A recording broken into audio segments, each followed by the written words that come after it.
Hello YouTube, this is Morgan, Airspeed Prime here with my next Attack on Titan review. This one is going to be for Season 3, Episode 9, which is called Ruler of the Walls, and this was a really good episode. A nice kind of sort of mid-season finale type episode. We're not quite mid-season yet, but it was a big eventful action set piece. The defeat of Rod Rice's Titan here and the whole sequence. In the end, the fact that they got it done in one episode, shows you that it wasn't meant to be the biggest plot point, but I think that's just the good pacing that they have going on here, where they're managing to accomplish a lot in a very short amount of time here, and I thought this episode did so much. Solid development for Eren to get him into a much better position than he's been in for a while, and nice kind of continuing the general story for Historia. Giving Rod Rice some form of an ending at the very least, reflecting on the history and the sort of, in the end, sort of sad ending of the way it kind of happened, but clearly he was crazy. And then going into next episode, obviously setting up a big Kenny flashback, and the big mystery at the end, of course. Kenny has a Titan serum injection. How's that going to work? Is he going to transform himself into a Titan, or given that he's dying, is he kind of passing this on to Levi to do something with? Very interesting thing in the end. I'm interested to see what they do with that Kenny flashback. They showed like a little montage of, I think, a lot of the characters that are in that, so giving you like a little bit of a tease about it. But of course, we'll wait until next episode to actually properly cover that. At the very start of the episode, we did get an explanation on one of the more confusing parts of last week's episode, which was Erwin announcing to the commander of Ovra District that they won't be performing an evacuation. And I was immediately like, no, Erwin, you're going to get yourself in trouble with that one. The explanation ended up being actually quite good, in that they explained that Rod Rice's Titan is going to target an area with high population. So if they move the population of Ovra District into the main walls, the Rod Rice's Titan will just change course and attack the main walls, and all of humanity will be at risk. So because it's kind of an outlier district, it actually benefits them in that, yes, it's bad that those walls are breached, but it's not as bad as it could be, basically. They're willing to take a risk on a handful of the population rather than taking a risk on half of the population, basically. And so that was in the end explained. The captain understood this and realized that was the only choice. And then I liked how they go into the whole idea that even our kind of rookies, basically, the members of like Eren's kind of class, basically, of recruits, they're so much more experienced than even the much more veteran, like in terms of being in the military, people from this district. They don't have a clue what to do with Titans. They're just put in charge of cannons. They don't have the best equipment, whereas the scouts are really clearly set up as when the heat really comes on, they're going to jump into action. And I thought the plan was pretty well done. They were going to see if they could take out the Titan with just the cannons, and it wasn't working. And then they actually activated the main plan, which was well thought out and well executed. And this is where I think we have to get into Eren's development here. I was worried with the way they were going in the first part of the episode with, oh no, something's going to happen here. He's not going to be able to execute the plan again. All the problems are going to come back up. Why always me? We're going to get like rage Eren, crying Eren. And eventually it'll take all of this craziness to actually get him to properly transform, and it'll just be the same thing over and over again. Thankfully, what they did was they sort of had him linger on that. He was kind of drawn away from it by, Armin, and then realized that, what am I doing here? Hit himself a couple of times and basically more or less said that I'm punching the bad me out of myself and becoming a better soldier in a way. And I liked that immediately he was much more confident after that. And then, in terms of his part of the plan, boom, he just executed it. Turned into a Titan, no problem. delivered the explosive exactly where they needed to be. His side of the plan was done. I'm glad they finally gave him that moment, and I like the way they kind of explained it, and that like they did the whole like look down at the kids. That was exactly like us all those years ago. You know, a giant titan poking up over the wall. They never would think that this would be the day that happens. And then this time, the difference is that they have a titan on their side, and that's Eren kind of being like, you know, in a way, like embracing that side of himself. Like, this is what I can give to humanity, is a titan on their side. And in terms of the Scouting Legion, I suppose, changing opinions, you know, it looked fairly impressive to the people there that who won the day for them. It was a titan delivering the explosives where they needed to be. In control, didn't hurt anyone, but got a huge part of the plan done. And then they saw this girl deliver the final blow, get up and reveal herself to be the true ruler of the walls. And that's Historia's big moment. Which, again, like, just the idea of, like, again, it wasn't a huge moment, but I like, just given what she's went through in the last couple of episodes, the idea of, like, she was almost willing to go along with her father just because it was her father, and she didn't even think about it. This was her kind of basically saying, you know, going against the rules, kind of like disobeying orders, and she kind of doesn't really do that. This is her kind of standing up for that.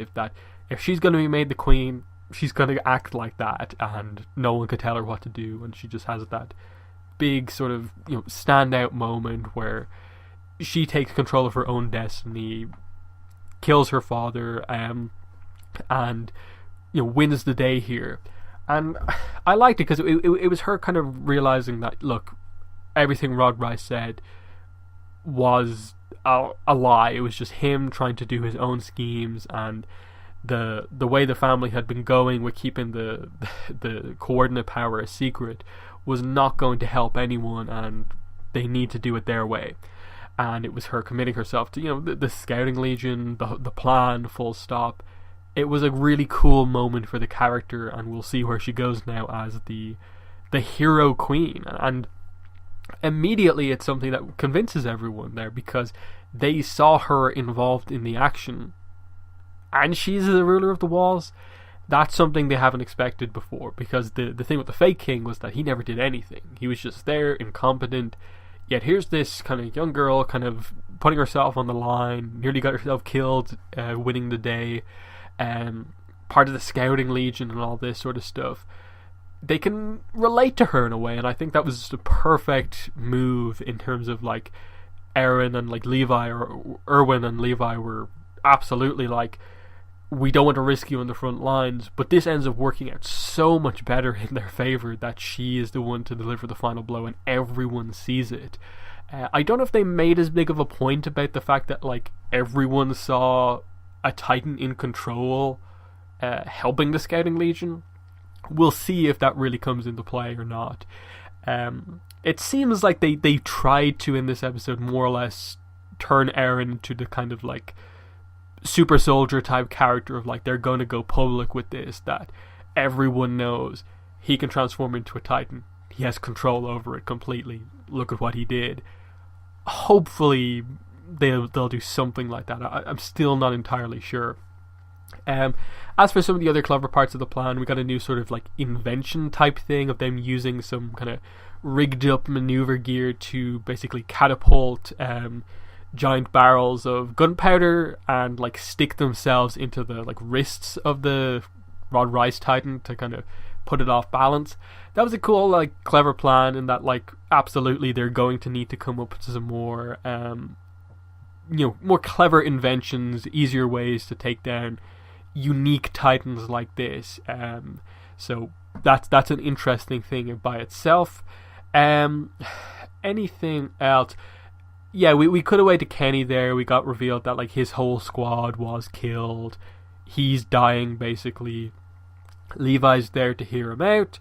There's the Titan serum. What's going to happen?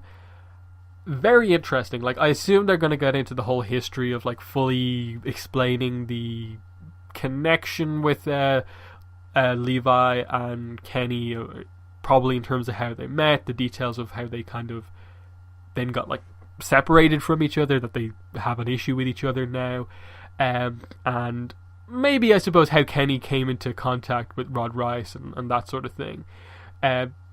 Plus, like it potentially links into the fact that like in a previous episode, Kenny had that conversation with that guy about kind of more or less about like the history of the world in a way that like he knew at least parts of it. That was about the different clans, the Asian clan and the Ackerman clan, about the significance of them. So maybe we'll properly get the full details kind of clarified for us about that stuff in the next episode.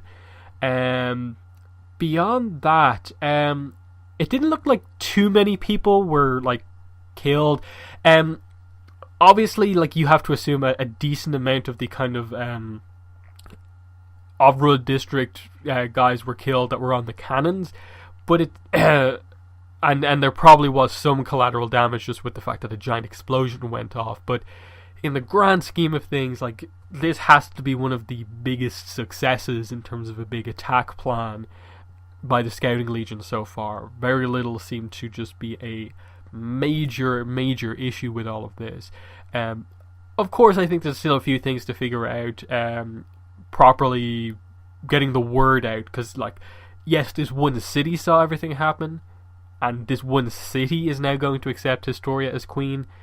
How does that spread out to the fact that everyone gets behind her? That's going to be a big thing. Plus, will she punch Levi? Will she actually have that moment where she punches Levi? That's going to be an interesting one. But obviously, after this, we're obviously setting up for the fact that Eren has the powers to now seal the hole in the wall. I absolutely think we're heading for Shiganshina. I think we have to be heading for the basement now. They've told us, I think, enough about the history of Titans and so on. Now it's time to get the full clarification by going to the basement, and I assume, because of what they revealed about Grisha over the course of the last couple of episodes, he knows all of this stuff. So whatever he's left in the basement will clarify to everyone the details of that, and I suppose probably give his goal from his perspective as someone who wasn't in the whole Rice family conspiracy or whatever you want to talk about. From his perspective, what they need to do with the coordinate power, or do the walls need to be taken down, and so on. So, I thought this was a very effective episode in terms of a plan executed well. They didn't overly extend it out. It happened, boom, success for Eren, success for Historia. Very nice. They also seem to be, I think, very much emphasizing a sort of relationship between Eren and Historia. Like, it's hard to lean towards romance just because the show barely ever does that. But it's to the point where I'm kind of like, if there's a relationship that like may actually happen between the main characters, I'd lean towards like Eren Historia rather than Eren Mikasa happening, because that seems so one-sided of Mikasa towards Eren. I get very little romantically Eren towards Mikasa. Whereas I think Historia and Eren have kind of in a way both helped each other, and it seems a little bit more even to where maybe something could happen. But, I don't think this show has too much of a time for romance right now, especially with those two characters going through so much. But just bring that up, given that romance shipping is usually a part of basically every fandom. But yeah, that's basically everything I wanted to say about this episode. So in the comments, let me know what your thoughts were on the episode. But yeah, that's been the video. Thanks for watching, and bye.